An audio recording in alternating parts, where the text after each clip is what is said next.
Para Izquierda Unida, los trabajos de la Comisión de Investigación han debido de servir para dar una explicación certera y precisa al pueblo andaluz de lo ocurrido en toda su extensión y dimensiones. Estábamos en una comisión de investigación que debería de abordar qué es lo que había ocurrido, cómo se había gestionado, evaluado y justificado las políticas de formación para el empleo, comenzando en el año 2002 y trayendo esa investigación a la actualidad.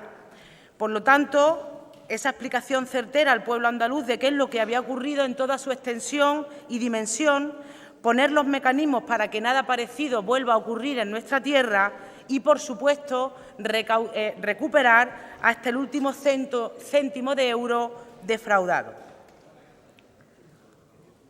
Y esto es así, señorías, entre otras cosas, porque ni los gobiernos coetáneos ni la fuerza política que lo sustentaba y sustenta a día de hoy, el Partido Socialista, no se había dado una explicación clara y precisa de qué es lo que había pasado con las políticas de formación para el empleo ni de cómo pudo pasar. Los políticos, señorías, responden por sus errores. El que se equivoca responde. Es así de simple. Esa es la responsabilidad política que desde mi grupo parlamentario, el Grupo Parlamentario de Izquierda Unida, hemos querido siempre separar de la responsabilidad penal. El mal uso del poder, así de sencillo, porque el pueblo andaluz tiene, como mínimo, el derecho a un buen gobierno y a una buena gestión del dinero público. ¿Qué ha caracterizado a la política de formación para el empleo? Hemos podido verlo, contrastarlo en las distintas comparecencias de los innumerables empleados públicos y empleadas públicas que han pasado por la comisión, así como de empresarios, etcétera, etcétera. Una ausencia de coordinación política, una ausencia absoluta de evaluación, sencillamente porque no había objetivos que cumplir. Se ponía en marcha política pública sin objetivos que cumplir. Falta estructural sempiterna de personal, que ha llevado a que hubiera 8.500 expedientes, señorías, sin revisar. Una falta estructural de personal poco motivado también, una especie de desafección del propio personal público de su propia administración autonómica. Una red clientelar política. Dos informes de la Cámara de Cuentas que señalaban en el año 2007 y en el año 2014 estos elementos que les estoy relatando de ausencia de coordinación política, ausencia de evaluación, ausencia sempiterna de personal. Y un fraude político, a nuestro juicio, respecto del deber de buen gobierno y de una buena administración. Y lo más grave, que es lo que ha caracterizado la implementación de la política de formación para el empleo, el mantenimiento de la paz social y la persistencia de un modelo económico andaluz histórico, mantenimiento del beneficio empresarial gracias a un elevadísimo paro que posibilita la supervivencia de una economía de bajos salarios y de baja productividad, una economía como la andaluza con un modelo productivo que es dependiente y periférico del capitalismo europeo. Señorías, en los años investigados se aplicaron, según el presupuesto de la comunidad autónoma, más de 4.300 millones de euros, que si lo pasamos a pesetas son 716.000 millones de las antiguas pesetas.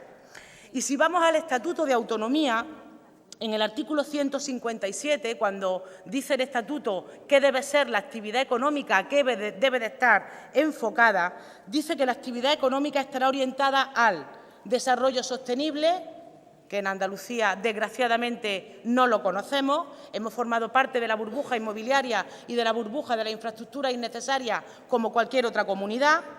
Pleno empleo, calidad en el trabajo y la igualdad de acceso al mismo. ¿Qué decir? Cohesión social. ¿Qué decir cuando el 51% de los menores de 16 años está en riesgo de pobreza? Y creación y redistribución de la riqueza.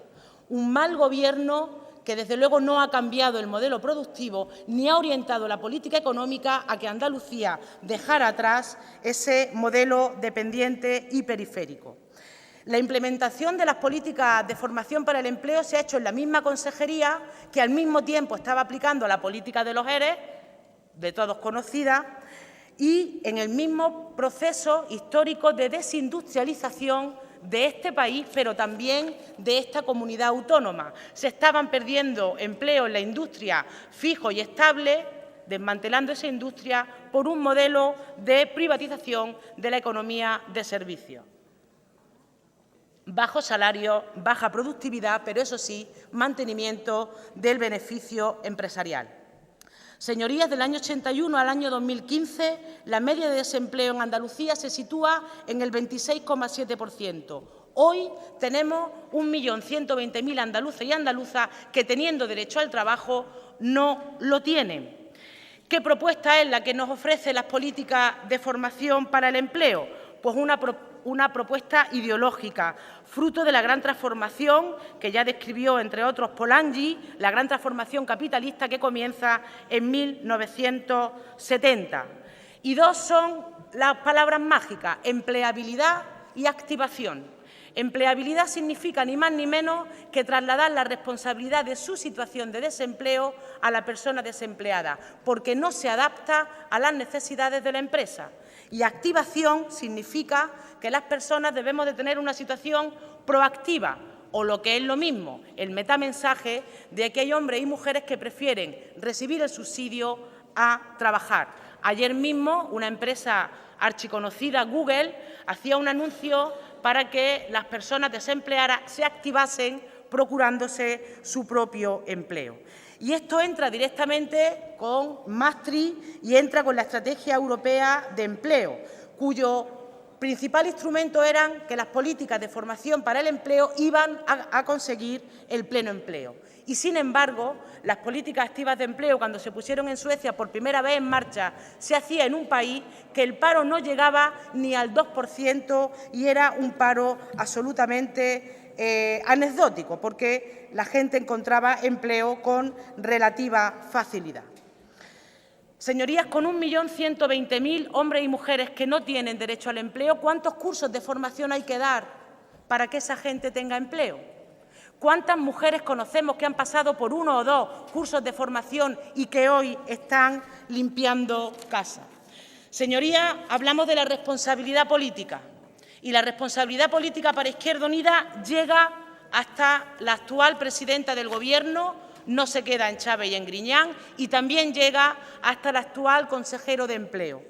Y ello fundamentalmente por dos motivos: por una acción negligente y por pasividad.